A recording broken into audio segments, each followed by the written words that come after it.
So welcome. I was just speaking with Shirley, our office manager. Her audio isn't working, and so she's trying to take attendance. So we were figuring that out. But I am going to go around and ask everybody to introduce themselves. First off, I'd like to welcome you. I'm Dr. Denise Bronzino, for those of you who don't know me, and I'm the clinical director for New York START, Region 5 in Suffolk County. Joined today by Dr. Andy Kent. He's our medical director, as well as Allison Perullo. Did I say that correctly? You did. I did. And also we have Jessica Houston. She's here as well. Allison is the coordinator for the case we'll be speaking about today. And actually, I've asked Jessica to join us. She's going to give us an update from the last CET in March and let us know how Adam is doing. So now that you know who we are, if everybody would go around and introduce themselves, and maybe, you know, if you are a member of Jack's system, maybe just let us know what your role is. I'm not quite sure how to start this. I've never, because everybody will unmute at once. Marie.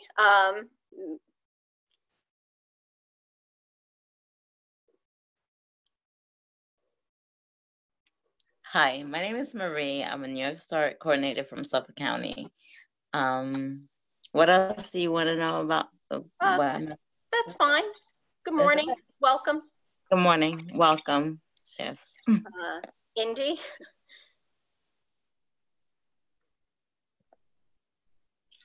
Good morning. I am Indy. I am a New York START Region 5 coach. I am actually Jack's coach. Good morning. Of course, Dr. Kent. Good morning. Again, I'm the medical director, and I'll be part of the slide presentation to go over the topic du jour. And we have, I see, Caddy. I'm Caddy, and I'm a Suffolk County in-home therapeutic coach. Good morning. Then we have Jessica.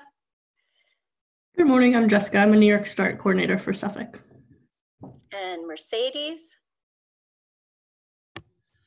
Good morning, I'm Mercedes Cunningham, and I'm the Resource Center Program Manager. Good morning. And good morning. Samantha. Good morning, I'm Samantha Dayton. I am the New York START Resource Center Director. And Courtney, the Harry Potter fan. Good morning, I'm a New York START Clinical Team Lead. Good morning, Amanda. Good morning. I am a therapeutic coach team lead for Suffolk County, and I actually have provided some coaching alongside Indy for Jack. Welcome. And Dawn. Hi, I'm Dawn Wilson. It's my second day of work, and I am a clinical team lead. Welcome to START. Thank you guys very much. And Eileen. Hey, good morning. I'm Eileen. I'm a clinical coordinator for Suffolk County. Good morning. And JJ, is it Monahan? Yep, correct, actually. Very few. I am actually Jack's care manager supervisor. I'm so glad you were able to make it. Welcome. Thanks. And Heather? Hi, good morning. I am a clinical coordinator here in Suffolk County for START.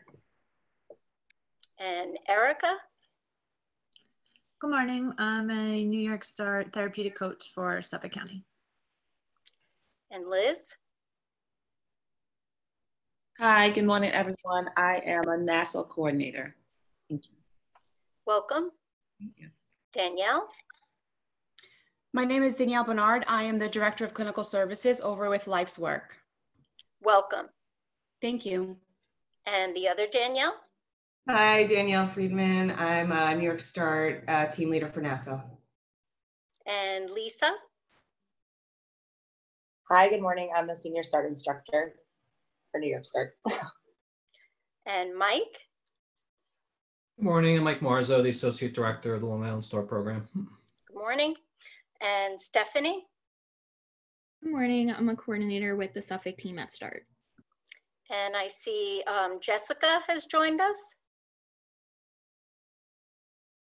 Hi, I'm Jessica Davin. I'm the Senior Director of Clinical Services for Life's Work. Welcome. Glad you could make it. And Holly? Holly Del Bianco, are you there? No? Maybe stepped away. I think, does anybody know, is she from Free or is she also from Life's Work? Does anybody know? No? I believe she's from Free. Hi, Holly? Nope, now I don't see her. Okay, Michelle? Yep, sorry, I'm here. I'm just gonna mute you because it might be loud here. I'm mute myself, I mean. Oh, Holly's microphone isn't working, but she's an ADBS from Free. Welcome, Holly. And welcome, Michelle, too. And did I miss anybody? No? Okay. Okay. I'd like to begin by asking Jessica to provide us with an update on Adam from our last CET, which was the biopsychosocial model, bullying, autism, and beyond, a complex pie. And so if you could maybe give us a few details about Adam's progress. Sure. So during the last CET in early March, we discussed Adam and identified the probable origins of the triangulation between Adam and his parents. While continuing to work with the system over the last month, it has become clear that this triangulation runs deeper than we had previously believed. Not only do the parents differ in what they believe would be best for Adam, but communication difficulties and inconsistencies between the parents, sometimes resulting in what seems to be anger between them, appears to be played out indirectly through Adam, which could be adding to the escalations that we see regarding his physical and verbal aggression and property destruction. Some systems meetings with the parents have begun to address this by working on bringing the parents together so that they further understand how their reactions towards each other could be impacting Adam and to create movement in the system, while also being careful not to create disequilibrium, especially given the increased anxiety around Adam's eventual move to a group home. START therapeutic coaching is being used to assist in building better communication and collaboration between the parents, especially as the mother continues to be hesitant about Adam's move, even though she understands that it's for the safety of Adam and the family and would be what is best for him. In addition, outreach and systems meetings continue to work on and coming together as a unified whole to support Adam's move.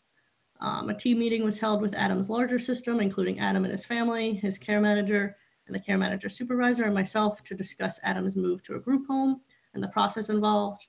While Adam has some anxiety about the move and the potential impact the move might have on his goals of obtaining a job and living independently in the community, overall he was positive about moving into a group home since he recognized it as an opportunity to work on his independent living skills. When we spoke about Adam at the CET in March, he was adjusting well to his new day program, a program without walls, and was enjoying basketball as well as opportunities for outings in the community. Although the program is temporarily suspended due to the COVID outbreak, Adam continues to communicate with friends he has made at the program via text messages or phone calls.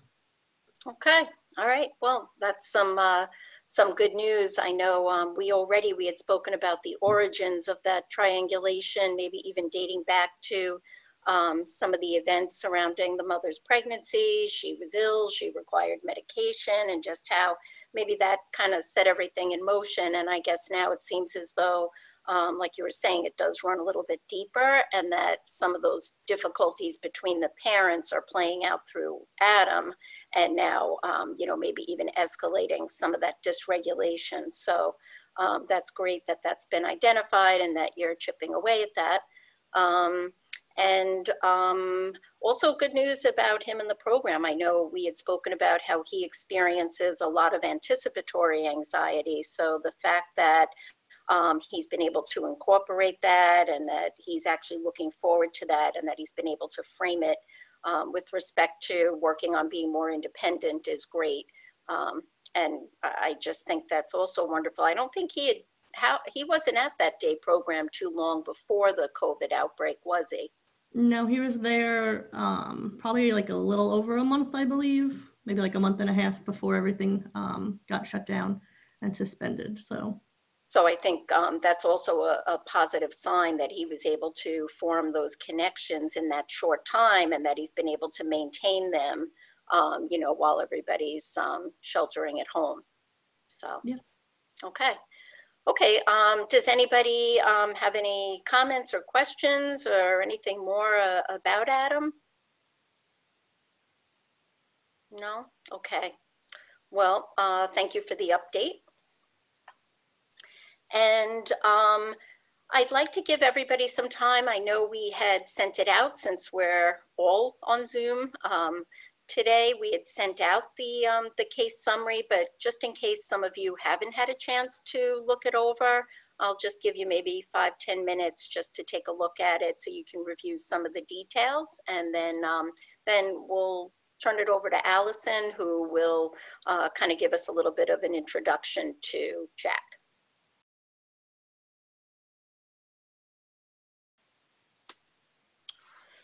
Okay, how's everybody doing? Have you gotten through the case summary? Are we set to go? Maybe not. I'll give you a little more time. I guess the best way is if everybody would turn their video on when they're ready, and then I'll have an idea. I'm getting some thumbs up. Okay, good. We're ready. Okay. All right, so like I said, as you're ready, if you kind of return.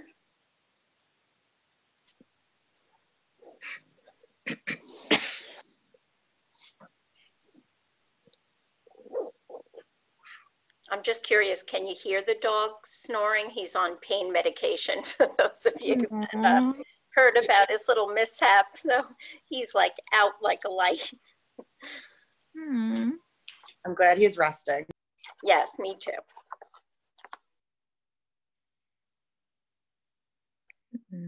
I thought he was doing a lion's breath. Actually, that's funny. It's funny that you say that. I thought I saw Tatum doing that, Mercedes' daughter. She looked like she was doing it earlier. And for those of you who don't know, just a little plug for our YouTube channel that can be found on our New York Start Region 5 YouTube channel. Compliments of Lisa. My pleasure. It was really fun to make that video, actually.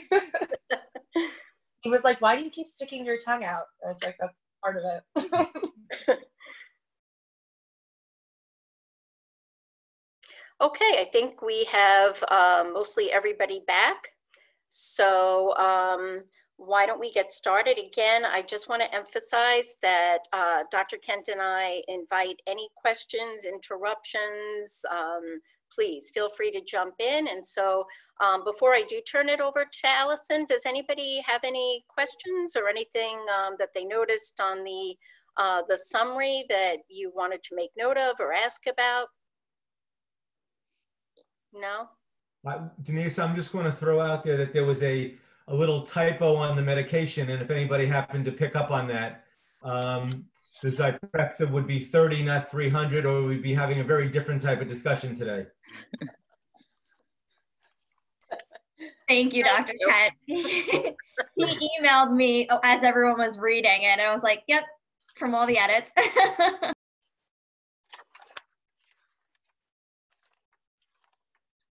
Okay. Well, there was another one I wondered about under the IgG Protect, actually.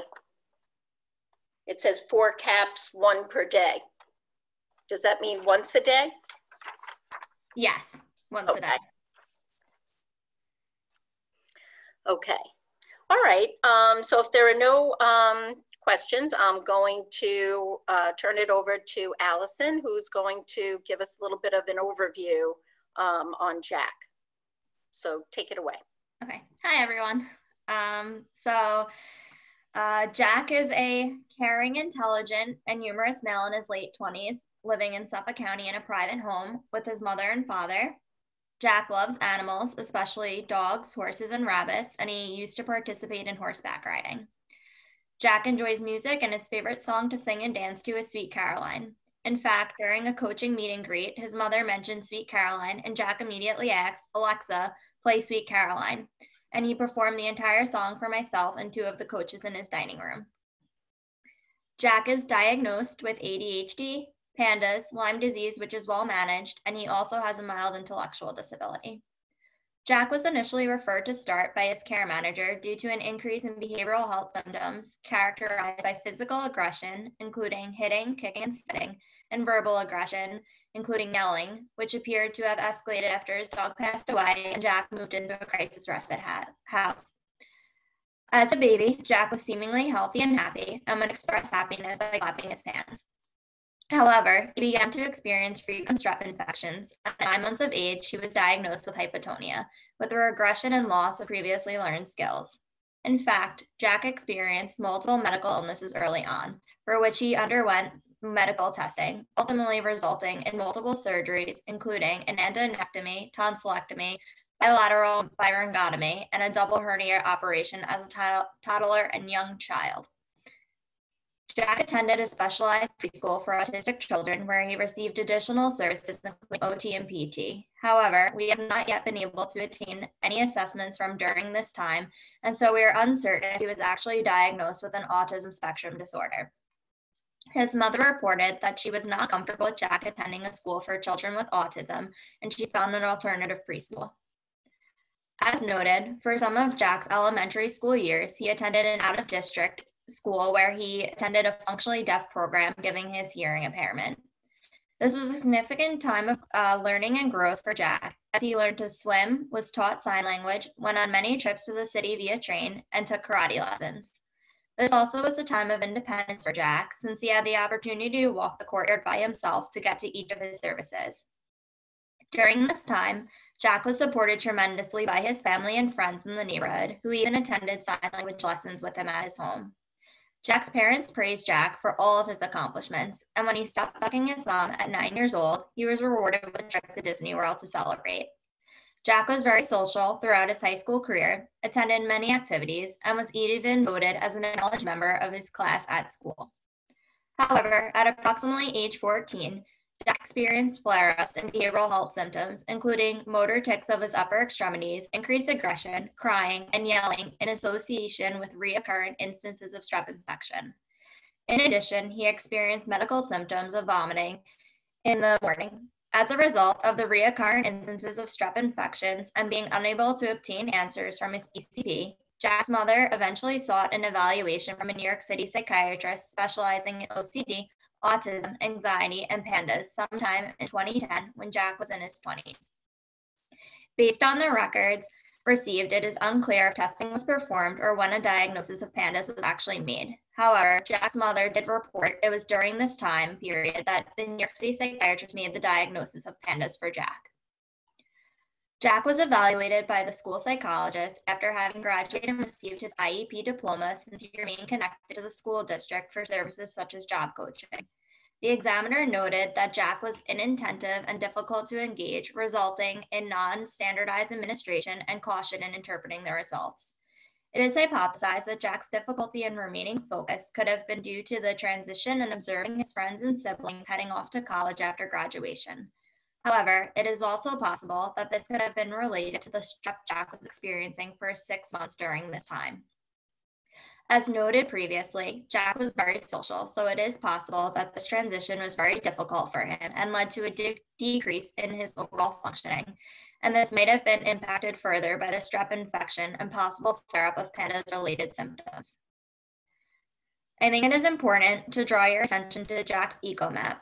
As you can see, he has a very strong relationship with his family, especially his mother and his niece. Although not shown on his eco-map, Jack had a very close and loving relationship with his grandmother, who unfortunately passed away. Jack's mother have referenced many times that Jack had a very special place in his grandmother's heart. In fact, Sweet Caroline was the song they would sing and dance to, and that is why that song is so special and significant to him. Jack's mother shared with me one of Jack's school projects from 5th grade. The school project was a book of Jack's life from birth to 5th grade that Jack, his mother, and his grandmother worked diligently on. She laughed when telling me about it and said, "Of course no one else did what we did. hinting that she went a little over the top, and Jack's father laughed in the background, nodding in agreement that she did indeed go over the top. The over the top that book resembles truly speaks to the overabundance of love and nurturing that Jack's family has shown him and the strength of their bond. The book details so much of Jack's childhood, his many successes, and the plans Jack and his family have for his future, and each page was filled with stories, both in words and pictures. As you can see, these bonds with his family are reflected in the eco-map. More recently, since moving back home, Jack's relationship with his niece and nephews has strengthened significantly, and he has formed a very special bond with his niece in particular. However, this was not always the case, as Jack seemed to have difficulty sharing his mother's attention with his nephew when he was first born, which also coincided with the death of his beloved grandmother. In fact, an increase in Jack's behavioral health symptoms was seen at this time. One final point with respect to the EcoMap is the limited communication and connections between Jack's PANDAS specialist and a psychiatrist, which is concerning regarding his medication regimen and his effectiveness in addressing PANDAS symptoms. Finally, it is important to note that when Jack was residing at the group home from July 2018 to August 2019, there was suspected physical and psychological abuse reported, which led to Jack moving back into his family's home.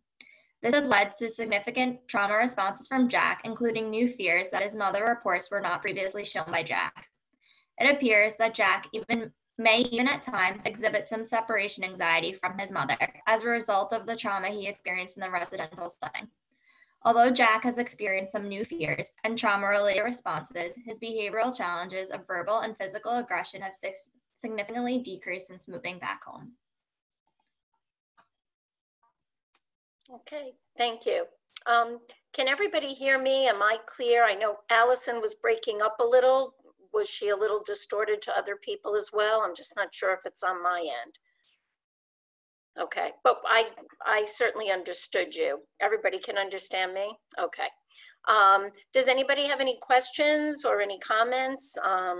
Thank you for that. And I just want to say that I had the opportunity to view that book, and it really is quite moving. It's unbelievable. Before we got started, we were talking about my detail with my children's projects in school, and it pales in comparison. This book is really just something to behold. And I have to say that when Allison brought it to my office, I actually got goosebumps just looking at it and the detail and how much care. And I really do think it says a lot and really represents, like you were saying, those the strength of those relationships that you see on the eco map between Jack and his family. Does anybody else have any comments or anything at this point?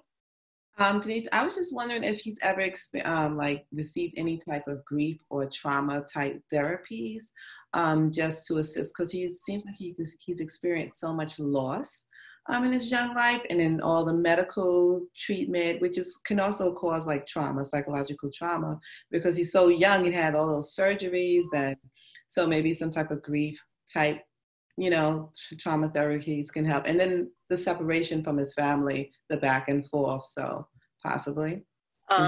Yes, I think that's a great point, Liz. Thank you for bringing that up. And Allison, I know that he is treated by the specialist, the psychiatrist, and he had counseling in school when he was there, but I don't know now in his adult life, I don't think he has that regularly. Is that correct? Yeah, he doesn't have it. Mom has talked about looking into some form of CBT therapy for Jack, but she hasn't found anything as of yet. She did look into someone in the city, but being that, it is difficult to travel all the way over there, she's trying to find something closer that could benefit him. But I do think that's a great point, and especially with the trauma more recently. And I think you heard in Allison's overview that he is experiencing some increased anxiety now since then. So, so I think that's an important point. And really the whole family is still healing from that experience. If I can interject for a second, it's JJ, Jesse's care manager, supervisor. I don't know why my video is not working all of a sudden. So that was part of the trauma as well. When getting therapies for Jack and trying to obtain the therapies. That was in the process of him moving into an IRA. And we actually did have therapies that were just starting through an agency at the time. But after he moved into the IRA, the distance the IRA was stating was too far, and all of a sudden they weren't going to take him. They ended up missing appointments after they said they would take him. They missed the first 3 appointments. So it became more of a hassle than a benefit for Jack. So it almost added more on top of everything that was already, while he was in crisis mode, basically. Oh, so boy. then since then, Mom kind of turned away from the whole agency and tried to do it on her own. And it's just been difficult trying to obtain them. Thank you for sharing that. And I guess it does appear, I know Allison has spoken about the same pattern with trying to find ComHab workers, and that I guess the mother is, you know, understandably shell-shocked from what's happened. And so that does seem to be, you know, something that the system needs to kind of try to address now and to help her with that.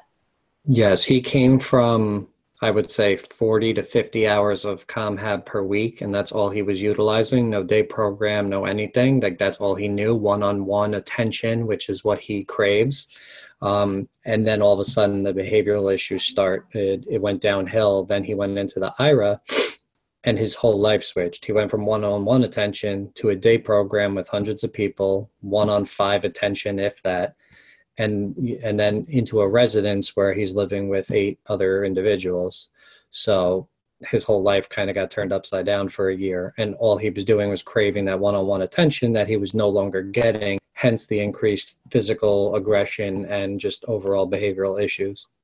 And correct me if I'm wrong, because this preceded actually Allison's involvement with the case. But from what I recall, I think that is when Jack first was referred to START.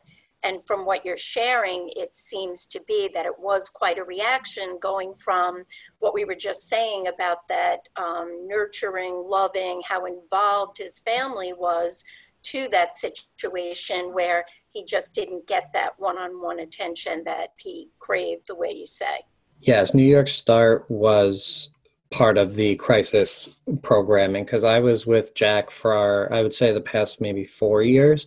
So I was with him in a better place. And then I saw the decline from start to finish.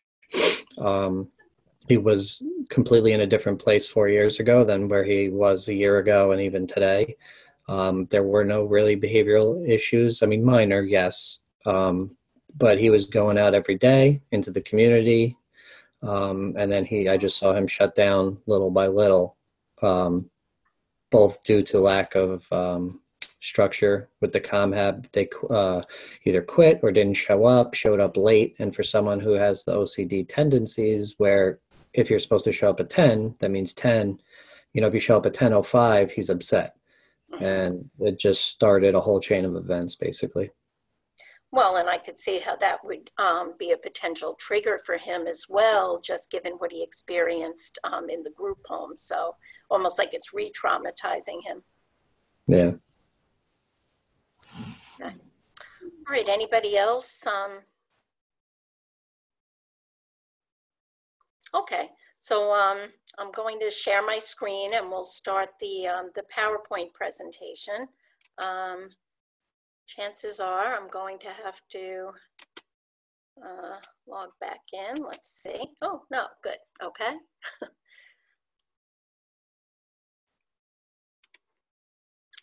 Okay, so PANDAS, what's behind a label? Can everybody see? Yes? Okay. All righty. And of course, for some reason, it's not, oh, there we go. Okay. So I included this slide and I thought it was important because I wanted to start off by introducing the notion that sometimes labels aren't always what they appear. So I think that's important. They can be deceiving, inaccurate, even stigmatizing. And so I wanted to kind of plant that seed and start with that. And we're going to kind of, as we go through the presentation, kind of come around full circle and address this, you know, at the end. Dr. Kent? All right, I think you included that slide too because they were such cute looking cupcakes also. So True enough. There you go. So PANDAS, what it is, it's the acronym for Pediatric Autoimmune Neuropsychiatric Disorders Associated with Streptococcal Infections. Just rolls right off your tongue. So to start the definition, autoimmune means the body's reaction to invaders. It's the production of antibodies and other chemicals that meant to defend the turf of the body and keep out the infidels, so to speak. Now, when looking at PANDAS, how do you make the diagnosis? Well, one of the things is the symptoms tend to be of a little more rapid onset than gradual, and that's kind of important. You don't tend to see such a slow, gradual thing that you might see in other illnesses. Families and individuals often report a quick onset of obsessive compulsive symptoms and of movements. Movements can be tics, they could be in the face or the body, but you often see them described as choreiform.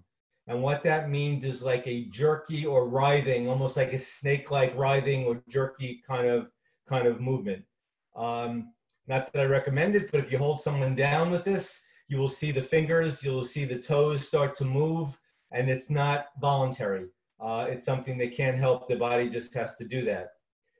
Now, in PANDAS, it's the antibodies that are interfering with the brain function. It's not the actual bacteria causing the damage. So the question is, well, whether maybe these individuals have a very heightened sense of immune response. And this is interesting because this is part of what they're talking about with the coronavirus. Is partly that what's happening is people attack it so strongly that they damage their lung more and need to go on ventilation. So the immune system is really over the top here. And where these antibodies are deposited are a part of the brain called the basal ganglia. And why that's important is that's very associated with involuntary movements. That's the part of the brain that you might see symptoms of Parkinson's. That's the part where you see other movement disorders. And I also thought it was important to point out that there's something called PANS, P-A-N-S, Pediatric Autoimmune Neuropsychiatric Symptoms. Those are not from Strep A. So in a sense, PANDAS falls under the big umbrella of PANS. And what PANS means is it can come from other infections. And now they're even wondering if it could come from an autoimmune reaction to some kind of toxins, which opens up a whole nother world of things that could create these type of symptoms. So like I said, PANDAS is a form of PANS. And lastly, what I want to mention on this slide is just the controversy over PANDAS. I think it's fairly well accepted that the body reacts the way it does with the deposition of the proteins, as I mentioned above. But there are some in the field of neurology that think, all right, well, this causes the movements, but not so much the obsessive compulsive or not so much emotional stuff. So you can find doctors thinking it causes everything to some doctors thinking this entire diagnosis still is BS and it doesn't exist. I would say there's more consensus now as people are getting better information and more studies are coming out on it. But I think there's still more of a sense that it's directly correlated with the movement. In my opinion, is I had a case in my practice of a rapid onset OCD with minimal tic. So I am a firm believer now that this does exist, because it was really fascinating to watch this individual not respond to everything that we tried and then slowly respond to plasmapheresis, which I'll get into later and talk about. That by removing these antibodies that we were talking about, the individual did start to improve. But again, it's important to know it exists when you get an individual in that has this sort of rapid onset, just to keep it in our thinking process when we conceptualize a case. Next slide. Yep. Okay, rats, poor rats. I tried to find a cute one. Ratatouille over there. And they're the animals that we study a lot. And they studied rats post-streptococcal infection, streptococcal A infection. And what they found was they did have the increased elevated antibodies. And that's the protein, again, that we were discussing that gets deposited in the brain. They found it in the striatal area, which is the basal ganglia area. And what did it do to these rats? Well, they were more compulsive. They also had movement disorder. They had food manipulation issues. Denise may get into it later, but in human beings, the fine motor is off, and you can see some fascinating stuff in handwriting, which she'll talk about it. So there seem to be some parallels. And the antibody, like I said, the antibody levels were elevated in these cases. And again, there was that rapid onset. The last thing I want to throw out here in this slide, though, I don't know if anybody here is familiar with an area of the brain called the limbic system. Limbic system is a lower area of the brain that's associated with emotions and fear and emotional regulation. Well, interestingly, the basal ganglia butts up against that.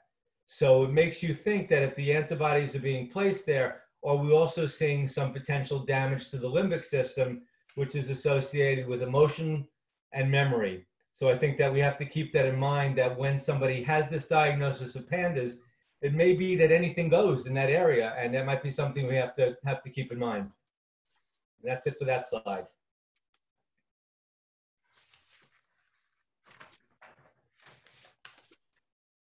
Okay, well, that was a nice segue into how does a child with PANDAS present. And I think what Dr. Kent was just speaking about in terms of the close proximity of the basal ganglia and the limbic system and this inflammation in the brain explains maybe the combination of things you see in a child that presents with PANDAS. You know, the most striking thing about it, and Dr. Kent mentioned this, is just how sudden or dramatic the onset is, that it's literally, it's like an overnight change. Parents have described it as being overwhelming, scary, almost like their child was possessed, that they suddenly saw this change. Many end up, you know, taking the child to the emergency room. Typically, it's the sudden onset of OCD symptoms, or it can be the sudden onset of tics or the choreiform movements, those jerky, involuntary movements. But what seems to also coincide, and it makes sense with the limbic system and emotion, is there's a lot of separation anxiety, mood changes, irritability. There's motor hyperactivity, oppositional behaviors. Some parents have said it's almost like a rage, actually. There are eating disorders. One of the symptoms that almost seems to be the first to evidence itself is a change in urinary frequency or enuresis. There are sleep disturbances, behavioral regression, so temper tantrums, sometimes returning to baby talk, and yes, the handwriting changes or dysgraphia, which is you know, quite striking. And I'm actually going to try to pull up a picture if I can pull that off technologically, because it is quite striking. So I'm sorry. One thing, you actually brought up a memory for me that I had totally forgotten, that when that lady brought that kid in, that was the word that mom used, possessed. She said, it wasn't my son, he just was like a different person, and the kid was so freaked out and scared. So I didn't mean to interrupt you, but it was just that was the word that that family used. So, so indeed, that's what it's like. And so Sweeto and colleagues in 1998 presented the first comprehensive report of a group of children with childhood onset obsessive compulsive disorder and tic disorders. And the children had different primary diagnoses, including both OCD and tic disorders, but shared a common clinical course that was characterized by this dramatic symptom exacerbation following strep infections.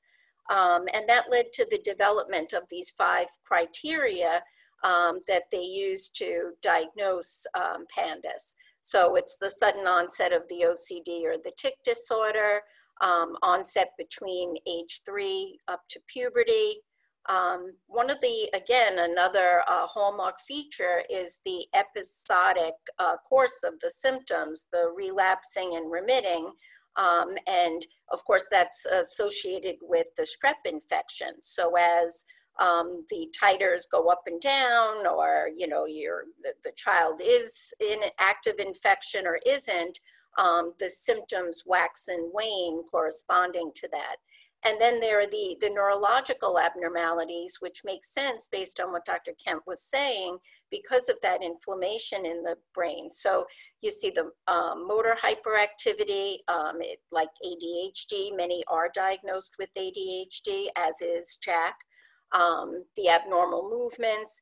And then there are other combinations of neuropsychiatric symptoms. So the anxiety, emotionality, regressive behavior. And in fact, Sweeto noted that the emotional lability, the separation anxiety, nighttime fears and bedtime rituals, cognitive deficits, oppositional behaviors, and motor hyperactivity were particularly common. And I just want to go back to the deterioration in the handwriting because it is quite striking. So I'm going to see, let's see if I can pull this off.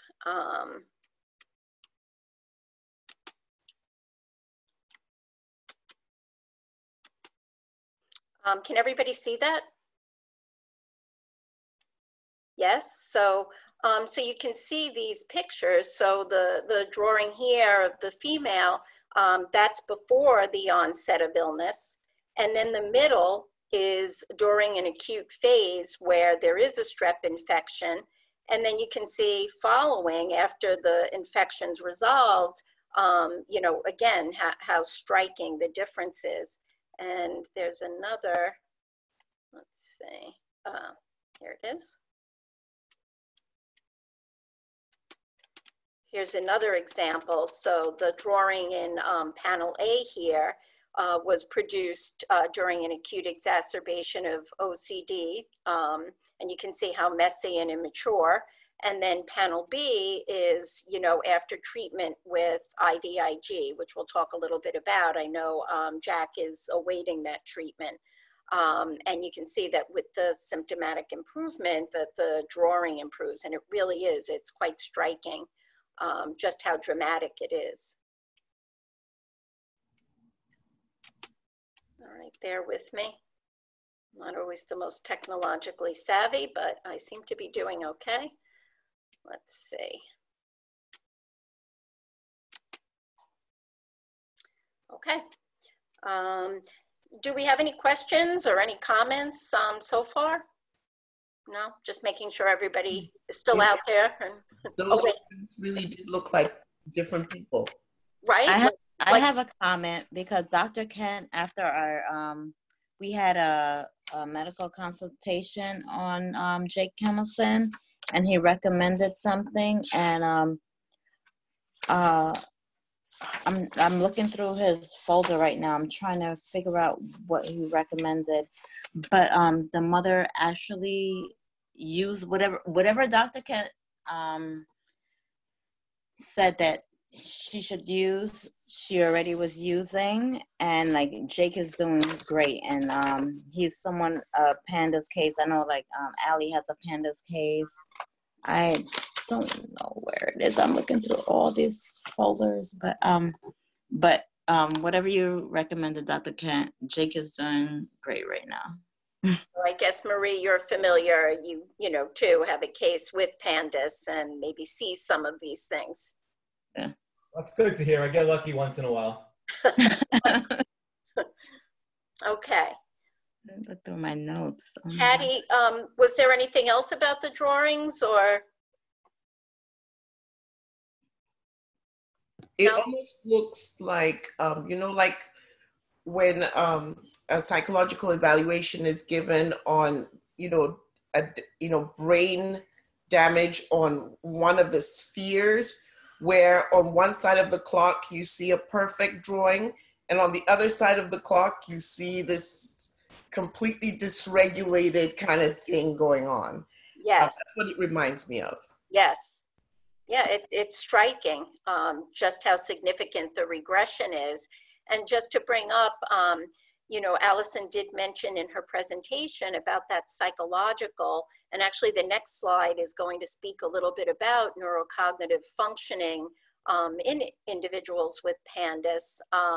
Unfortunately, the evaluation we have on Jack, we don't have a lot of detail the way the report is written, so I can't really speak to you know, a lot of it, but there is that regression that the examiner speaks about.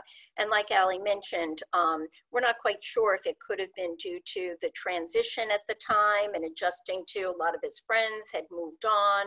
So certainly that could have played a role, but there were exacerbations, you know, due to the strep at that time.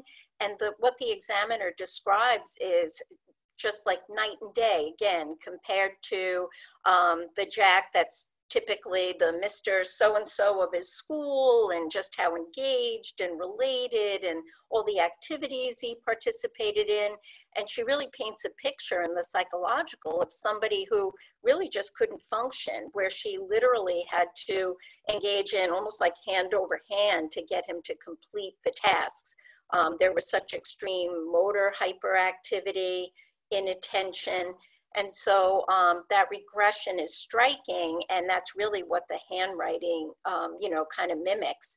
And it's a really good way to see where they're at during those acute exacerbation in the illness and when it's kind of, you know, remitted.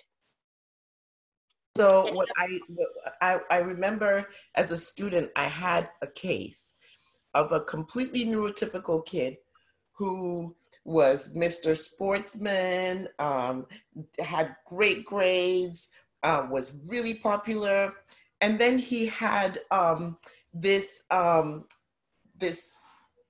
bowel disease that caused him to lose control, lose weight, lose his athleticism, and he developed illness-related PTSD from it. So he started to recluse. He was staying home more. He wasn't going out as much because he wasn't sure when the symptoms were going to flare up, you know. So his behavior completely changed because of the illness. And I was just thinking, imagine an autistic kid going through all of these issues. It must cause a lot of anxiety. Yes, for sure. And I don't know, I mean, is there anything, Dr. Kent, you would know better than I, but just in terms of anything gastrointestinally that way, could that also produce an inflammation where you might see, you know, a certain regression? Well, stealing thunder from a later slide, what happens is you could have bacteria in your gut that seeds into the bloodstream and causes generalized inflammation. So you don't have to have a strep throat to have PANDAS. And that's one of the next slides we'll talk about, that it could be in other areas of the body. And look at all that's going on with the research now about the gut flora, depression, and inflammation. So yeah, I think we're going to find a couple of years from now what's going on in the gut is directly associated to the brain. Yes. Okay, so like I had said, this slide really is focusing on neurocognitive functioning, and there aren't too many studies examining the neurocognitive functioning of children with PANDAS, but it's important to look at, because if you can demonstrate that there's a particular profile, it may help support the idea of PANDAS or PANS as true clinical entities. Like Dr. Kent said, you know, the diagnosis is somewhat controversial. So, but if we can demonstrate that there are distinct profiles, it kind of lends credence to the diagnosis. And just a quick kind of historical note about neuropsychological assessment.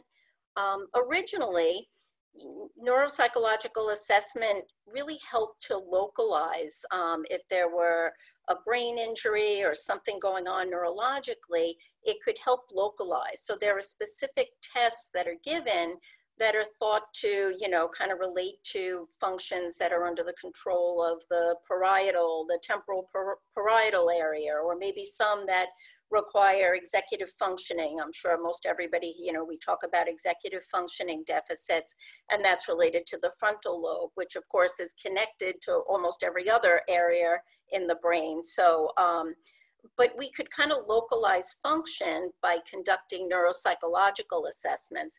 But then that became kind of obsolete because with the advent of the MRI and PET scans, that certainly in instances of true brain damage where you could visualize that on the scan, really the idea of the neuropsychological assessment and localizing function that way wasn't so important.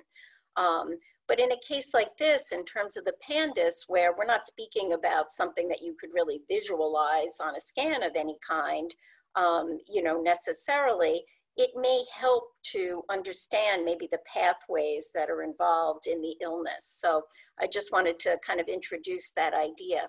So this first group of researchers looked at executive and attention functioning among children with PANDAS. And evidence from previous studies indicates that adults and children with OCD and Tourette syndrome do experience subtle neuropsychological deficits. However, less is known about, like I said, the neuropsychological functioning of children with PANDAS and the subgroup of OCD and tics. So these researchers administered a test of attention control, executive functioning, and what they found was that first of all, the PANDAS subjects were less accurate than the healthy volunteers on a test of response suppression. And that's a measure of one aspect of executive functioning where you have to inhibit a response. So the typical test, you may have heard of it, it's the Stroop, and there are names of colors, so red, blue, green, and they're printed in different color ink. And so the tendency is our brains automatically want to read the word when we see it. So you want to read red, but the task is to name what color ink it's printed in. And so red is printed in blue ink and you want to say blue, but your brain wants you to say red and you have to inhibit that response. And so that's an example of a test of suppression where we look at the ability to inhibit a response. And so what they found is that PANDAS subjects are less accurate at doing so. They also used a continuous performance test, and that's a test that is incredibly boring. And as I speak about assessment tools, I realize maybe that, some psychologists are a little bit sadistic with these kind of tests that are devised. So a continuous performance task is a test that is so incredibly boring that, one of them, it's ones and twos, and they just keep flashing on the screen, alternating randomly. And, you're told that you have to either, so you hit the mouse on one, but don't hit on two. And so it gets you going, showing you a lot of ones, and you're hitting, and the next thing you know, there's a two, and you have to stop yourself. So it measures that suppression, but it also measures attention because you get so bored that you start to kind of tune out. And so they also found here that those with an ADHD diagnosis, that was a predictor of response time on that task. And, that would be expected given that a continuous performance test is the hallmark way of kind of assessing ADHD. But most importantly, what they found is that they subdivided the PANDAS group based on primary psychiatric diagnosis. And it revealed that subjects with Tourette syndrome or OCD with tics exhibited a longer response time compared to controls than subjects with only OCD and no tic component. And that replicates previous findings with just Tourette syndrome and OCD without PANDAS. And so the study really demonstrated that children with PANDAS exhibit neuropsychological profiles that are similar to their primary psychiatric diagnosis. So they didn't find that there was a specific profile for the PANDAS child. Instead, it seems to mimic what their primary psychiatric diagnosis is. And in this other study, young people with PANDAS presented with really impaired performance on tests of visual constructive and visual spatial recall memory, which if you remember those drawings, the visual spatial, that kind of makes sense. And it co-varied with the titer elevations at the time of the assessment. So the titer is the way that we can assess whether there's an infection and at what point. And so as the titer went up, so did the impairments. And so that was kind of remarkable. There were some limitations to the study. There was a limited sample size, and they tracked those changes between subjects. So it would have been better had they been able to track it within subjects and compare them as their own titer, elevations varied. And they only included primary OCD. There were no primary tic presentations, so just some limitations of that. But you can see that just a few studies, but they're really trying to look at and identify, is there that specific profile that goes with PANDAS? Does anybody have any questions about that? No? All righty. As far as lab studies, we're living in a ideal time to be talking about the value and the difficulty of getting labs that are valuable and tests that are valuable. Throat swab for organisms is the most rapid way to see if it's present, see if strep is present. And you can see as they're trying to roll out these tests for coronavirus, the problem is there's a lot of false negatives. So we really don't know. So with strep, what they'll do is they then send it for a culture, and that'll take several days to grow out the organism, and it's much, much more accurate. So you can do an immediate rapid test, which can give you an indication that possibly you have strep, and then you grow it out in the culture. As we were talking about before, the problem is strep's not always in the throat. So people could have a sinus strep. They could have abnormalities of the gut, like we were talking about before. And you're not going to see that without an endoscopy and a biopsy. They could be in the urinary tract. It could be in the rectal area. And when it's in the rectal area, there's this classic kind of inflammation called an anal ring. And I guarantee you most doctors are not looking for that, and psychiatrists better not be looking for that, because that would be really creepy. So the point is, strep could lurk. It could lurk all over the body in different places, and we don't necessarily know it. So that leads you into what Denise was saying about the titers. The two big ones are DNase and ASO, anti-streptolysin O. These are the antibodies. This is how we measure the body's response to the strep. And as we talked about before, these are the substances that are causing the damage. So there was a time when people treated the numbers. As those numbers were high, you gave the antibiotics.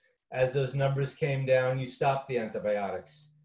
But what recent research has shown is that it's a little unreliable. It's not that simple. Number up, antibiotic up, number down, antibiotic down. You should get the numbers. You should follow the numbers, but they're not gospel. So there are times where you have to do longer term treatment even when the numbers are down. But nevertheless, it's a tool. You know, it's information for us. And then on another slide, we'll get into how you try to prevent it from recurring. But that's sort of the basic overlay of the lab studies. So anybody have any questions on the lab stuff? Nope. Okay, I wanted to include this slide to really show just how much overlap there is with a lot of the symptoms. And I think as we've been speaking about it, you can already kind of get that sense. But I think this really highlights it. In terms of the PANDAS, of course, you have the sudden onset OCD and/or tic disorders, and you can also see ADHD that goes along with that. And so the OCD that you see in PANDAS is a sudden onset, and it seems to occur a little bit earlier than the traditional OCD onset in childhood. And again, it's that dramatic change, the waxing and waning of symptoms that kind of coincides with the strep infection. And the traditional OCD is more gradual in onset and a little bit later, like I said. And then with respect to tic disorder or, you know, Tourette's syndrome, over here on this side, with PANDAS, the nature of the tics is a little bit different. It's the chorea form where it's that jerky movement, and it can be a little bit different than, you know, a facial grimace or, you know, a tic you might see that way. And again, it's that abrupt onset and that episodic pattern. And you can, of course, with a tic disorder or Tourette's, you can also have OCD that comes with that. So, you know, of course, then, so is it Tourette's and with OCD, or is it really PANDAS? And again, really just highlighting the overlap. Same thing in terms of Tourette's, you can have anxiety, learning difficulties, and ADHD as well. So I'm not quite sure what happened.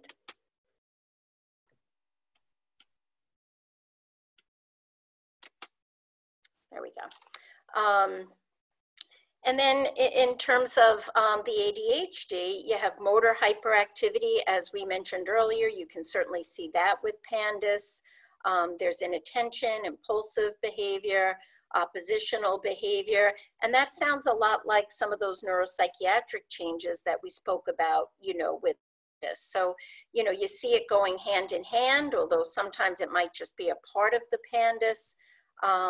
And even, you know, with respect to ADHD, sometimes the inattention and the hyperactivity are so significant that you can see a deterioration in academic skills, math, handwriting. So again, there's just tremendous overlap. And then on the other side, in terms of the autism, with the PANDAS, it might be more difficult to recognize it in a child with autism. That, in fact, Sweeto, when she first spoke about the PANDAS, actually said that it might be seen as almost like a late onset autism. So again, it's occurring later in life, but that there's so much overlap, you might see it as autism. And as an aside, though, PANDAS does not seem to occur more frequently in autism than in the general population. But, you know, in terms of the repetitive behaviors you see in autism, they might be misconstrued. Maybe they could be seen as a motor tic associated with PANDAS.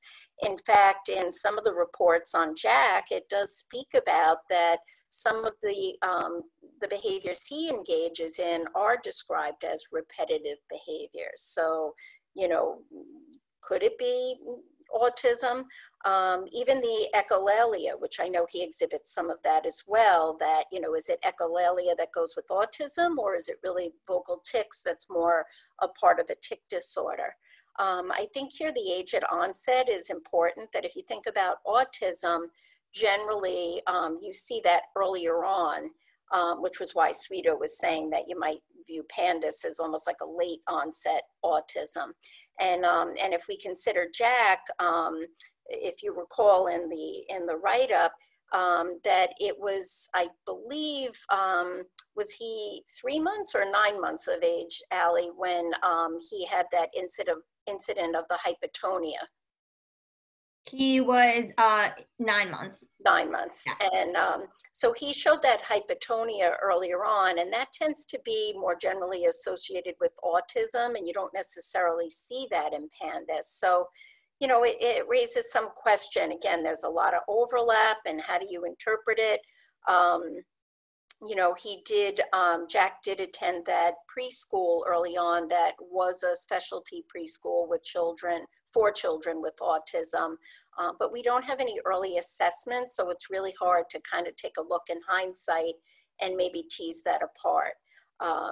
You know, certainly it could occur comorbidly. You could have both. But we're not quite sure. Again, with autism, the other thing is you tend to see a subtle regression from infancy to toddlerhood, whereas with PANDAS, it's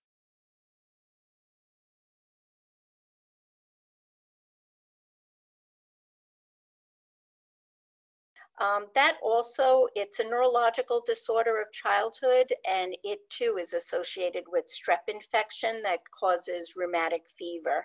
And here you see a lot of rapid, irregular, aimless, involuntary movements of the arms and legs, the trunk, facial muscles. And here too, individuals with the Sydenham-Correa often exhibit OCD, emotional lability, anxiety symptoms, and it's often difficult to distinguish that from PANDAS. So, you know, again, a lot of symptom overlap, and you know, differential diagnosis can be difficult. I think the bottom line, the thing to really keep in mind is that with the PANDAS, it's really an abrupt onset. And there's that episodic course where it's the remitting and the recurring, again, associated with the strep infections. But it is important to remember that really when it comes to PANDAS, the diagnosis is one of exclusion. So you really want to look at the symptoms and determine if they're not better explained by, you know, another neurologic or medical disorder first. Any questions on that?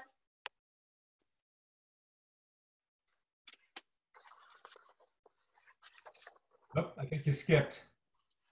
Did I? Yeah. All right. So now you can. There was that slide right before it. You're going to want me to go back? Yeah, that's okay. All right. All right. I had to hear what that cute little doctor in the corner said. I had to go over that stuff first. All right, so treatment. I wanted to go over some non-psychiatric stuff first, because think about it. A lot of these people are going to come in with Tourette's-like symptoms, OCD-like symptoms. They may already have had the classic psych meds and not done very well. And if they have the diagnosis of PANDAS, you know, what are you going to do for them? Nice basic thing, anti-inflammatory diet, like we talked with, you know, Katie brought up before about the gut flora. That's important. Good exercise regimen is very associated with reducing inflammation and being helpful. And I also want to get a little into supplements.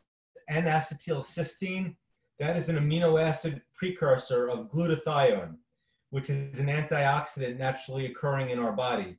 And it's made up of several amino acids.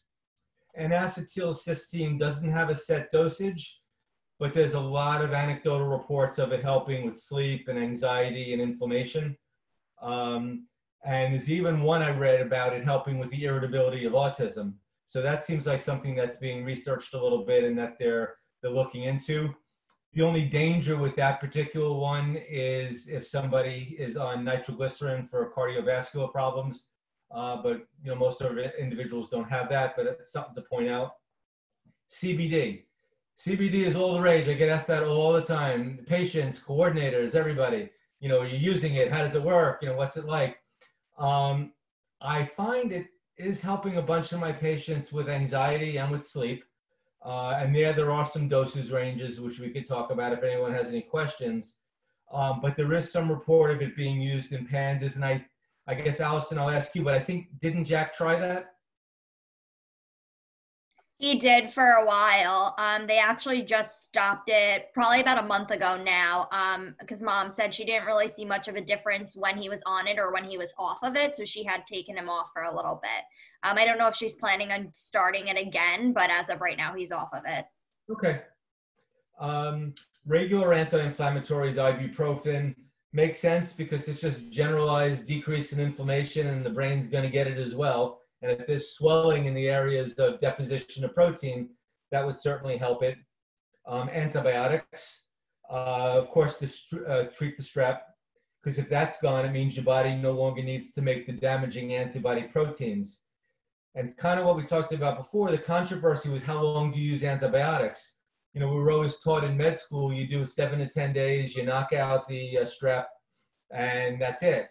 Then they started following those titers, the ASO and the DNase, and some doctors have now extended out to several month treatment of antibiotics. But I've also seen some physicians who are now doing maintenance, low dose of anti-strep antibiotic for long-term use.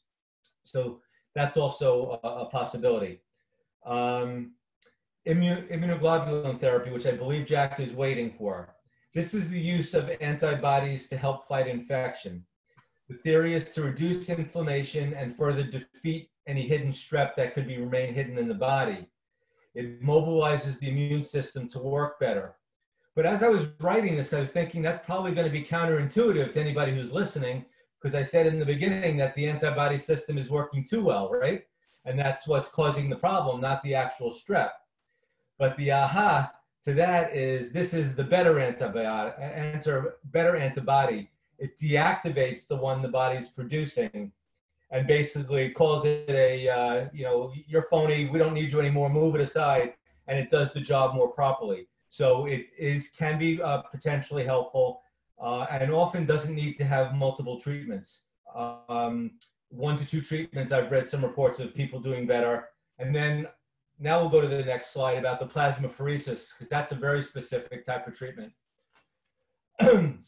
This is what that kid that I treated had. Plasmapheresis is they take the blood out of your body, they remove the plasma, and they return the blood cells. So there's doing a separation. In the case of PANDAS, you're trying to get rid of the bad antibodies, and they'll replace it with IV fluid and a little bit of albumin, which is a neutral protein. When it's done for this type of treatment, they need to take a decent amount out. So often they need to use a central catheter. So that's not the most comfortable thing. And you could have a decent amount of fluid coming out. So the main risk is dizziness and what's called vasovagal passing out. If you pressure down, like to sneeze or go to the bathroom, or orthostatic, when you step up, you could pass out. So you have to watch the person a little bit. You have to watch for infection at the site, but it's fairly easy to do. I donate regularly, and I've done plasma donations. Takes about 2 hours. This not the end of the world. You can feel a little bit tired. You know, you may not want to go out and run your best time on your half marathon, but it's a safe procedure. And the 15-year-old guy that I was treating, he had such an amazing reaction to the plasmapheresis that I became a fan. I just realized it could work. He had failed the immunoglobulins that Jack's going to get. And then he went on to have the plasmapheresis. I didn't get much follow-up because I was fired, but it was a good firing. I don't think they didn't like me. It was that the plasmapheresis worked, and they didn't need me. They didn't need any more medication.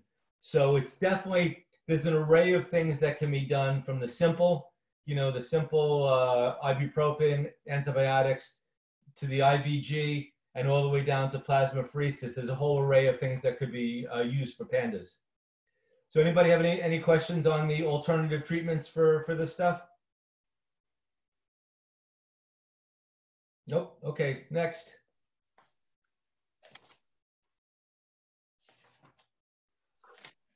All righty. Did we have a prevention one or no? I don't remember. I believe that comes after. Okay.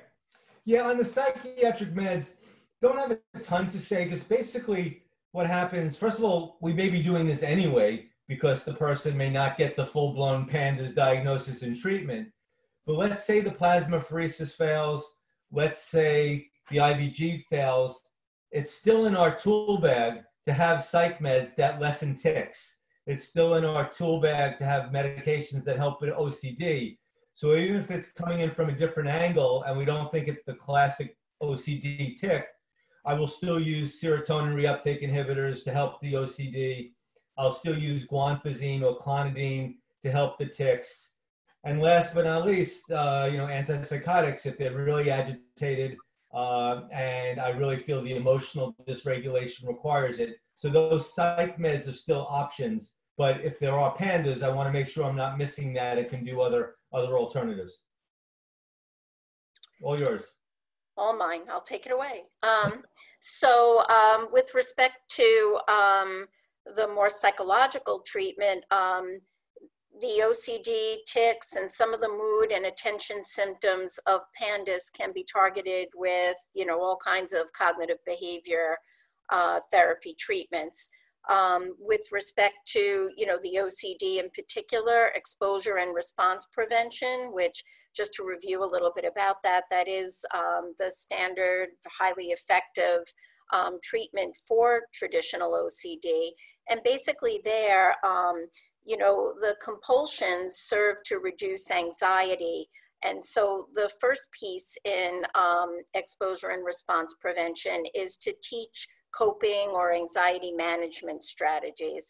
And then the next step is to kind of create a hierarchy from the least to the most anxiety provoking situations. So if you were dealing with somebody who had contamination fears, you'd kind of go through with them and help them rate on a scale of 1 to 10, what made them the least anxious, the most anxious. So maybe touching a doorknob is lower on the list, whereas kind of sorting through garbage is a little higher on the list.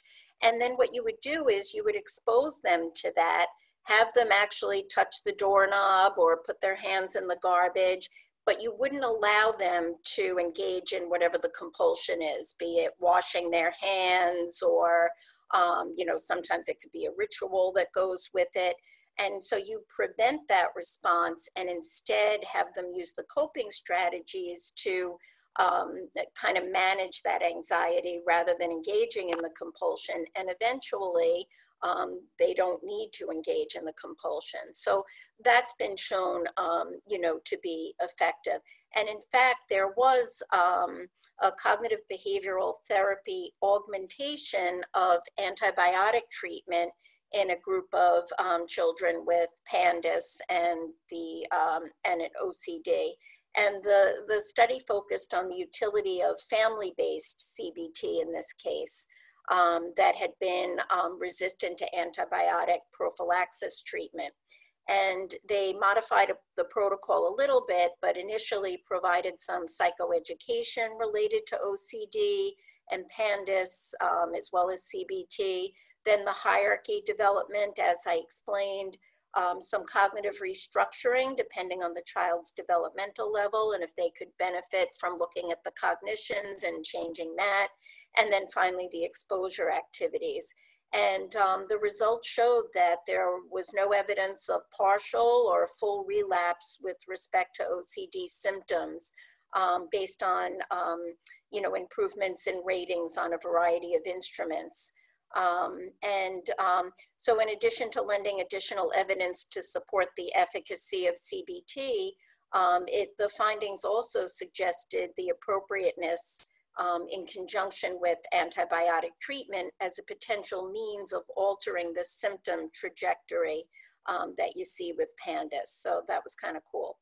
And then with respect to the tics, the comprehensive behavioral intervention for tics, basically that's a CBT kind of treatment specifically for tics, where the first step is to teach the individual to become familiar with the tics and the urges that they feel prior. So, in tic disorder or Tourette syndrome, there's a certain urge to engage in the tic. So the idea is to teach the person to recognize kind of that precursor, that urge. And then the next step would be to teach a competing response that when used, when the patient notices that urge, and by doing that, it makes the tic more difficult to accomplish. So you specifically want to introduce a competing response that is kind of related to the tic. So for example, somebody who has a throat clearing tic, you might teach them to engage in slow rhythmic breathing when the urge to perform the tic comes on. Or if it's somebody that has, a kind of like a head shaking tic, you would teach them that when the urge comes on to tense the head or neck muscles and as a competing response. And so that's been demonstrated to show a lot of efficacy. And then finally, just, CBT that really the families, like we said at the outset, and Dr. Kent said that the child he treated, that these parents experience it as almost like their child's possessed. And so, just some general CBT supportive therapy to really help them to cope with, what they're dealing with in terms of the waxing and waning and the symptoms and any of the future exacerbations. And here's your prevention. Yeah, I was just thinking, imagine our poor coaches doing exposure therapy with a mask on and a gallon of Purell sitting on their desk. Everything we do is so affected by it. It's just making me think that. But okay, so let's talk about recurrence. Mentioned before about a good, healthy anti-inflammatory diet. Probiotics can help increase the healthy bacteria. Alkalinization alters the pH balance. That could be helpful. So when you think about putting these things, what do they have in common? We're trying to create an environment, a microbial environment in the gut that's less likely to house the strep and less likely to house the bad bacteria. That's basically simple. And as you mentioned, the long-term antibiotic usage. Lastly, and I think Jack had these surgeries, is sometimes we have to do tonsillectomies and adenoidectomies. And that could be not just because of chronic strep infections, it could be chronic sleep apnea, and frankly, now chronic PANDAS. If that happens, it may be a case to be made to get rid of the tonsils and the adenoids where they are housing it, because we certainly don't want bad flare-ups for the person, and we don't want it to continue to seed the bacteria into the body. Okay. I'm just gonna jump in over here. So Jack, yes, he did have a tonsillectomy and 2 adenoidectomies actually. And I wanted to share, I know Denise had mentioned how special that book really is. So I wanted to read a little snippet of just one of his surgeries where they shared a memory of him going for his surgery. So Jack had said, I needed to have a surgery in New York City to have ear tubes put in and a tonsillectomy and adenoidectomy. My uncle is a police officer and he met us by the hospital. I jumped in the police car. He gave me a real police hat and 2 medals. He also gave me a police shirt. It was so cool because I was in the police car and I talked on the microphone. I felt so important. Then I got he had gotten a, I'm trying to think of the word. He got like a parade, basically. Like they followed him. They got a police escort to the hospital, and it made him feel really special. So I thought that was really cool to share. It was a really positive memory for a frightening surgery that he had to undergo. That is really cool, and it does really just show how cool that book is. And just getting back to what Liz had brought up in the beginning, and again, so astutely, just in terms of the trauma and the loss and a lot of that. And I know she referenced a lot of the, the medical things that he's undergone, and that is so true. But again, it's just such a credit to this family, the way they all pulled together and how they really were able to kind of buffer and temper a lot of what he had to go through with some of those things. So I think that's a great example. And I think that did help in terms of his resiliency. It really did aid. Not to say that he still doesn't need that support, and I know the care manager had to jump off, but as he was sharing just how traumatic it was to go from such a loving, nurturing, that one-on-one attention to the experience he had at the group home, and that the whole system is still kind of recovering from that. But I do think a lot of those things, and they really are illustrated in that book, really helped him to kind of buffer him, and like I said, to promote that resiliency.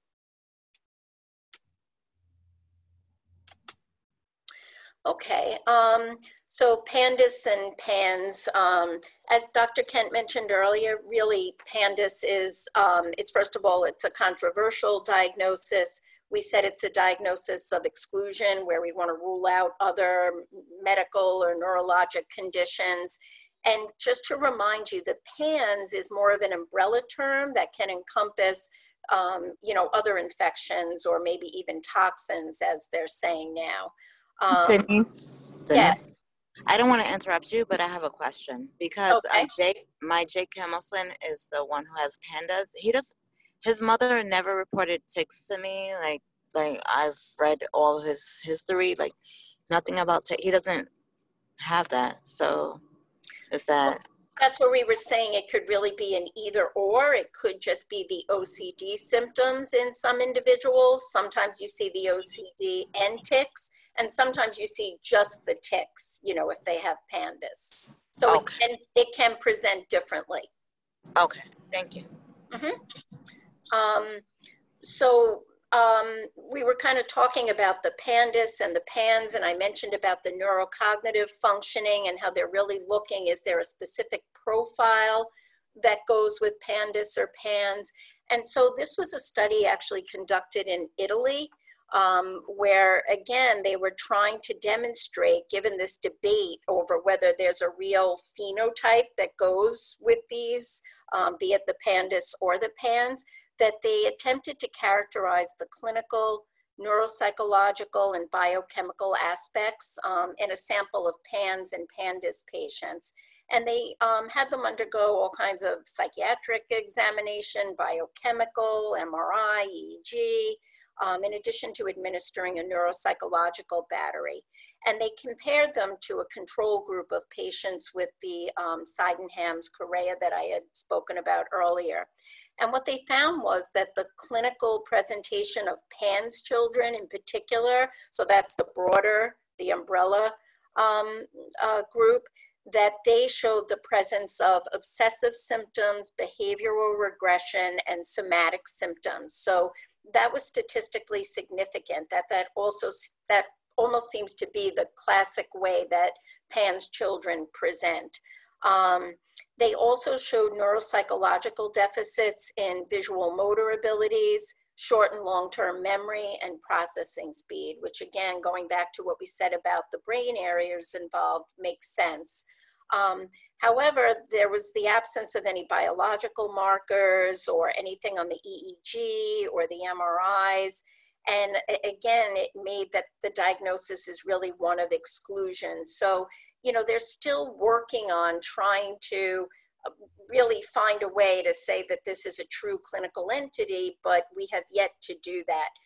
They do propose a diagnostic protocol to help with that. So which tests to administer, you know, be it neuropsychologically as well as with respect to looking at biological markers or MRI, EEG. And again, with the idea that if they can identify that phenotype and something more specific, that then it can hopefully lead to, you know, more efficacious treatments. So that's the idea. But that's still a work in progress. And so, you know, we started off with the ridiculously cute name for an illness that literally attacks children, and kind of come back to label or not to label. And I think Dr. Kent, you're gonna kind of start us off here. I will definitely start off. Yeah, a couple points on this slide. First of all, you don't want to miss a physical or biological cause of a behavioral mental health symptom. That's critical. You know, I don't want to miss a gastrointestinal disease and say the person's acting up and agitated. You know, I want to make sure there's no actual pain or something going on that's causing that. I don't want to miss thyroid disease leading to low energy, lethargy, and depression. I don't want to miss fibromyalgia causing a variety of symptoms. And what this case shows is I don't want to miss infections such as strep, like we're talking about, that could lead to PANDAS and be a contributing factor here. And the most striking example, there's a tumor, I don't know if anyone ever heard of pheochromocytoma, but it happens to be a tumor that sits on the kidney, on the adrenal gland, and the presenting symptom is a panic attack.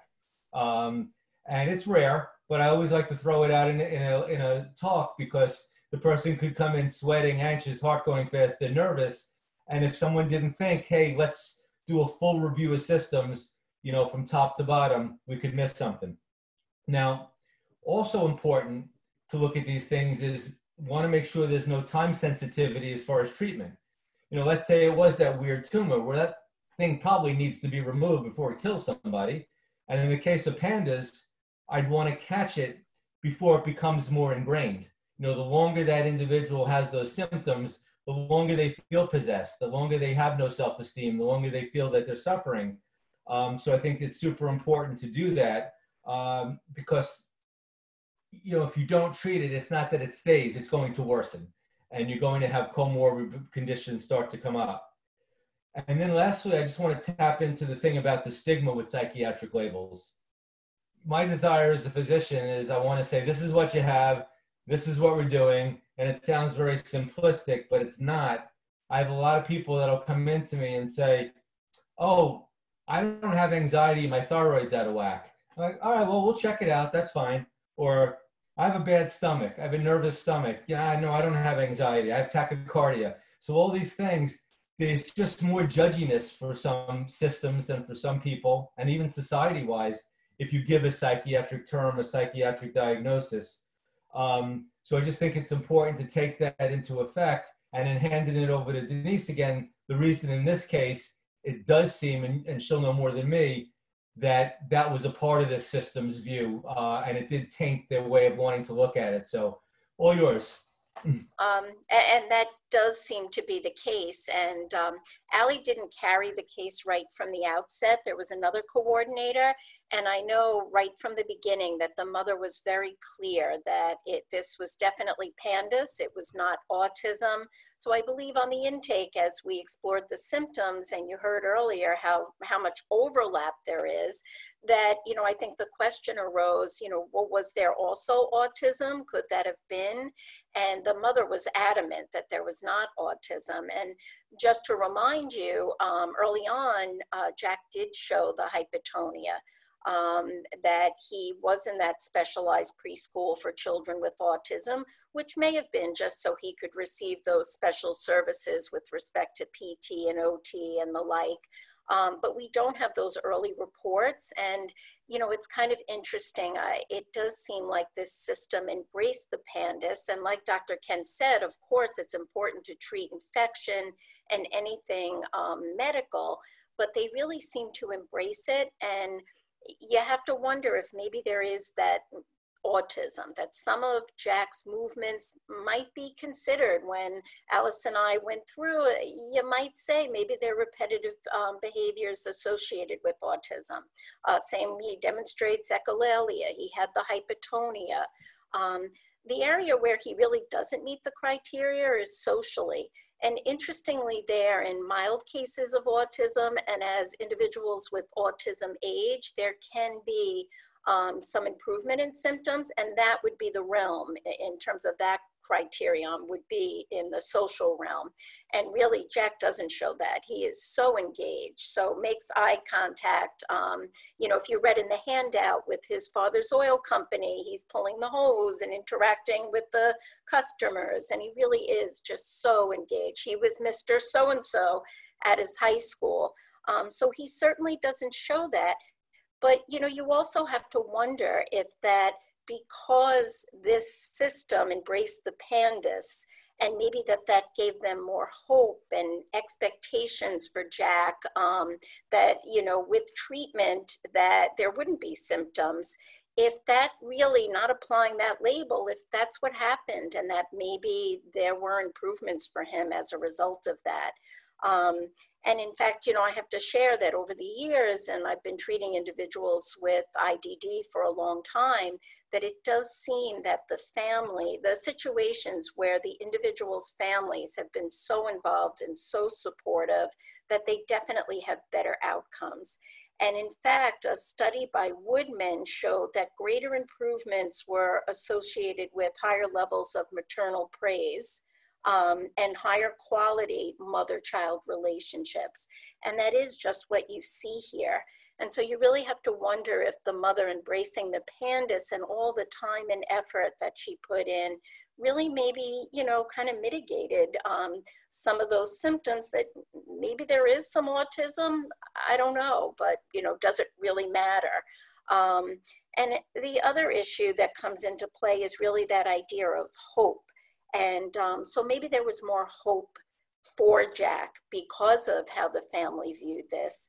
And there's also some studies to suggest that not only is that important for the individual, but also for the parents, that if they're able to reframe their own lives in view of their experience with their child with disabilities, that studies show that the more hope parents have, it results in better subjective well-being for them. And so maybe having that hope that way not only helped Jack, but maybe that's what allowed the parents also to help in terms of their well-being.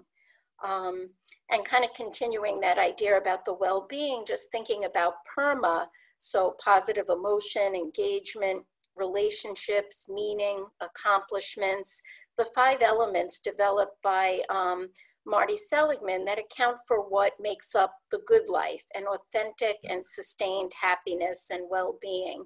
And really, Jack embodies all of those. Sometimes in individuals, maybe 1 or 2 is more of their area, but really for Jack, I think every one of those, if you look at that book, really it embodies him. And it's unfortunate the experience with his trial at the group home and what happened, and that was traumatizing, and that this system still is healing and still needs some help with that, because I really think that when you read that write-up and you hear who he is and you see that book, that it would really be nice to create that next book for him, or that second chapter. And so that's kind of where I want to leave it, and open it up to, some discussion. If anybody has any ideas, about that, and kind of where we go next and how we can help this system.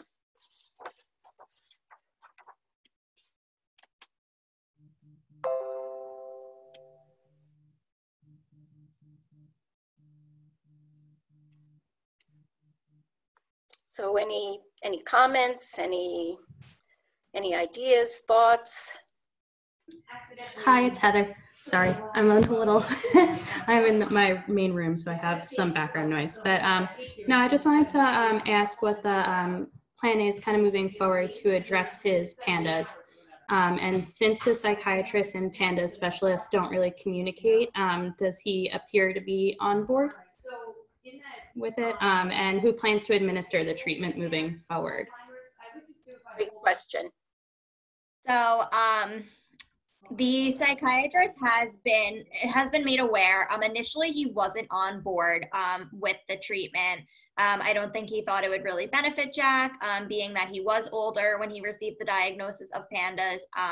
However, after, I guess, more discussion with mom, and he did speak to one of the PANDAS specialists, one of the primary care PANDAS specialists, briefly, and I guess that's kind of where he became more on board with doing the IVIG.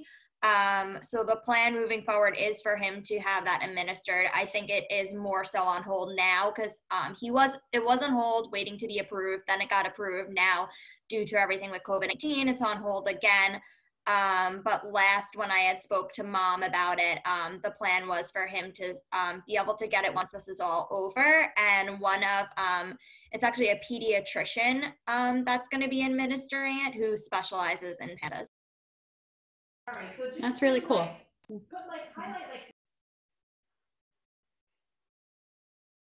Anybody else? Any thoughts, suggestions? Allie, I just have a question for Allie, because for my Jake, I know that initially when we went in and we did I think I had to do an intake or action plan update or something with the system, because it was something that was transferred to me, a case that was transferred to me.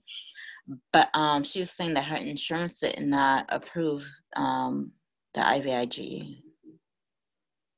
So I believe mom's plan is to pay out of pocket for a lot of, even for his psychiatrist, they don't go through his Medicaid or anything like that.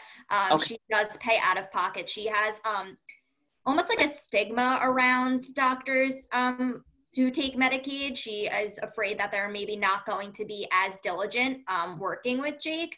Working with Jack, I'm sorry. So that is, I know you're saying Jake got thrown off. So she, even for like therapy, that's why it's been so hard to find a therapist, because she's kind of going with the recommendations from the New York City psychiatrist. And he, of course, is also recommending other New York City doctors who are, I guess, more prestigious. So she is paying out of pocket for a lot of these services. Okay. If you don't mind, let me make a quick comment about payment in reality. With my patient, the odds are he would have died of old age before we would have had him die of PANDAS. There was no way we were getting that covered. They were a very wealthy family, and they paid out of pocket probably about $75,000 to $100,000 for their treatments.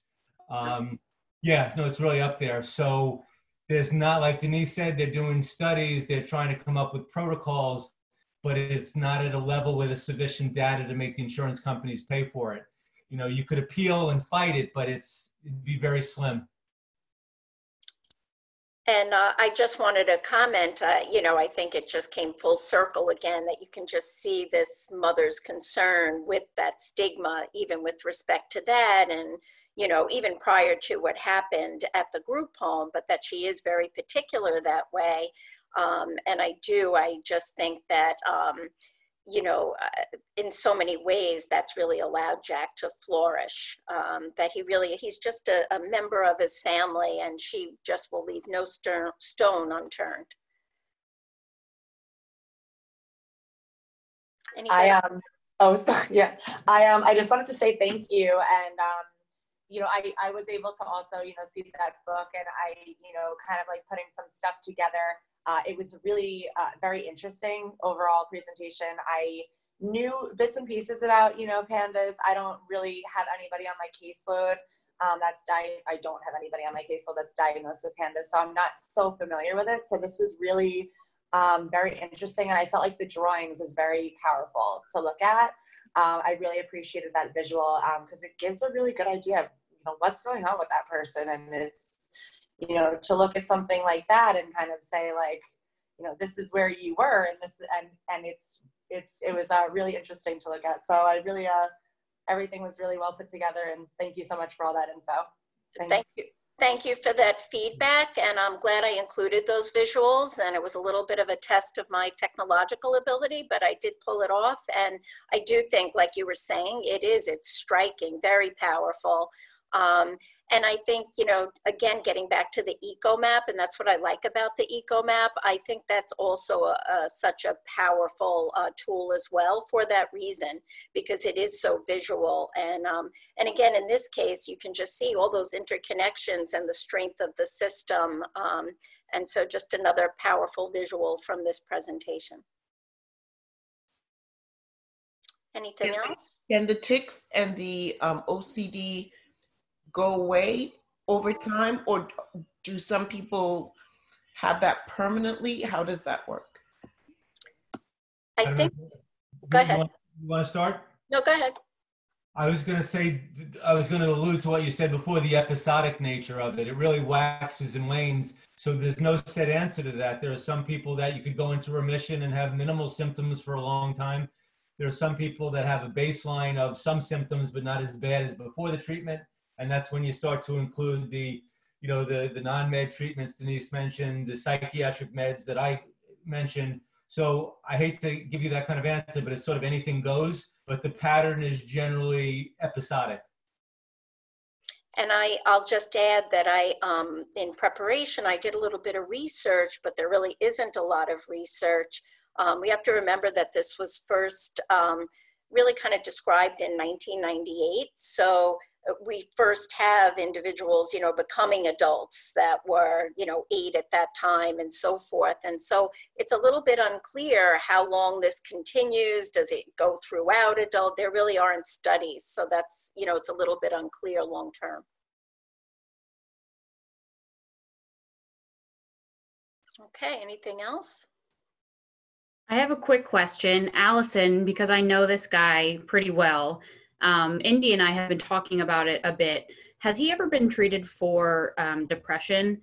I know he's exhibited depressive symptoms in the past, but I don't know if they attribute it to, a flare up in his PANDAS, or if perhaps he really could be depressed. I know he's exhibited a loss of interest in, previously enjoyed activities, things like that. He's a bit more reclusive. Go ahead, Indy. No, Indy can actually speak to that one because he just spoke with his primary doctor yesterday, and his mom actually brought that up to him because, like Amanda had said, we just noticed some similarities and just something else to throw out there.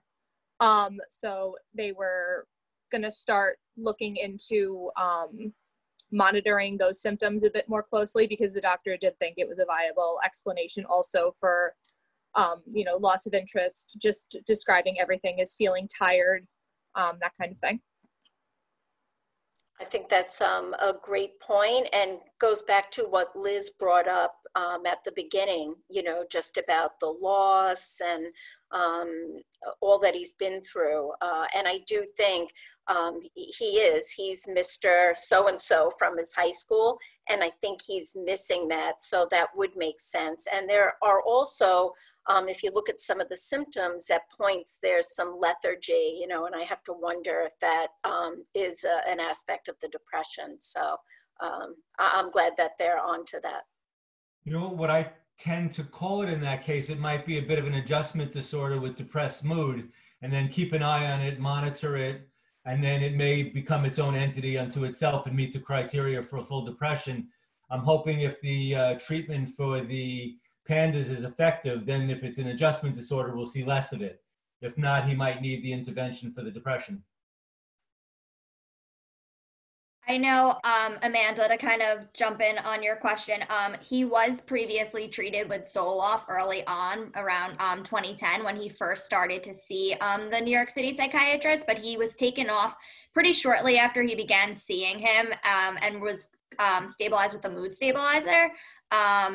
But I'm glad to hear that mom is kind of more on board now with maybe that he is showing some depressive symptoms, because I think a lot of it with the loss of interest and things like that, she's attributing it to the trauma that occurred at the IRA, which is also very possible and could be leading to some of that depression. But I think she was very fixated on, it was related to the trauma, it was related to the IRA, and that kind of made him not want to engage in these activities anymore. But I think we also need to look at, it could be some depression related to that. So that's good to hear that, mom's starting to become more on board, because when I spoke to her last time, that wasn't really something that she had mentioned.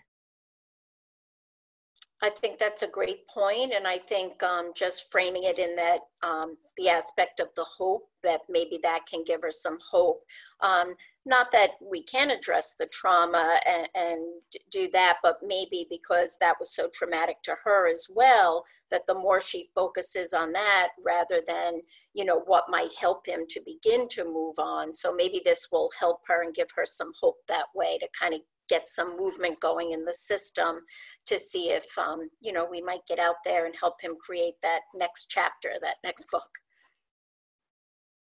Yeah, I've definitely noticed in coaching sessions in the past few weeks, not a lot of it, but more of it has become just validating mom and telling her that, she did do everything she could in situations, and maybe this is just something more than what she originally thought it could be, and just validating her has really helped her come around to see that, yes, this could be even a depressed mood or depressive symptoms, like Dr. Kent was saying, not necessarily depression, but she is asking about that and looking into it now.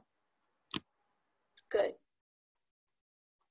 Well, it sounds like that systems work is, starting to take place that way. So I guess before we stop, Allie, if you could maybe kind of review some of the takeaways from the discussion today that maybe you'll continue to work on or bring back to the system. Yeah, so I think I really like what Liz said in the very beginning about maybe some sort of grief counseling or something to really address the trauma. And that is something we have discussed with mom previously. I think, working with the care manager and working with mom to really encourage her and maybe help her even try some, try some therapy that maybe isn't that is within Medicaid, and seeing how that goes. And I think mom is becoming a lot more receptive to a lot of things. I think coaching has been a great support for her. It's really helped her to open up a lot more and kind of see things in a new light and really work with Jack in a new way. So I think continuing with that is really going to be helpful for them. Also, definitely supporting them through the IVIG, trying to get hopefully the psychiatrist and the PANDAS specialist to communicate a little bit more. Luckily, the psychiatrist has been receptive to speaking with me. So I know in the beginning, early on, when I got this case, mom didn't really want me to reach out to him. She was a little hesitant. She was like, he's very busy. I don't know if he'll speak to you. But when talking to her about the CET and really moving forward with the case, she became much more receptive and even said, you know, I think he would love to hear from you. So I think involving him a little bit more and really getting everyone on board is important, especially right now. And I guess that follow-up too, which I guess is part of, you know, what Liz had said in the beginning, but also following up with that, the depression piece and figuring that out. And is it more of the adjustment disorder, but is there some treatment or something that might help at this juncture and maybe help, like I said, in starting a little bit more of that systems work, both for Jack and for his mother. Yeah, I think maybe even like mom and dad engaging in some of maybe like when he does, if he does start to go to therapy, engaging in those sessions as well, because I think they're traumatized for what happened. Yes. And I think they definitely need a trauma-informed care approach to kind of work through this, because they're all, you know, going through a collective trauma really from what happened. Absolutely. And that was, you know, kind of beyond the scope of this presentation today, but I do think that's an important piece, and that those core principles of a trauma-informed care approach, of course, be kind of, you know, infused into any environments and any situations going forward. Mm-hmm. Okay. All right, well, thank you, everybody. I just want to direct your attention to the Qualtrics. I believe that when Shirley sent out the PowerPoint and the summary, she included that. So if you would complete your evaluations and submit those, there's a link. I would appreciate it. And thank you, everybody, for coming and for your participation. I thought we did, you know, even though we're all on Zoom, I think we got a nice discussion going. So thanks again.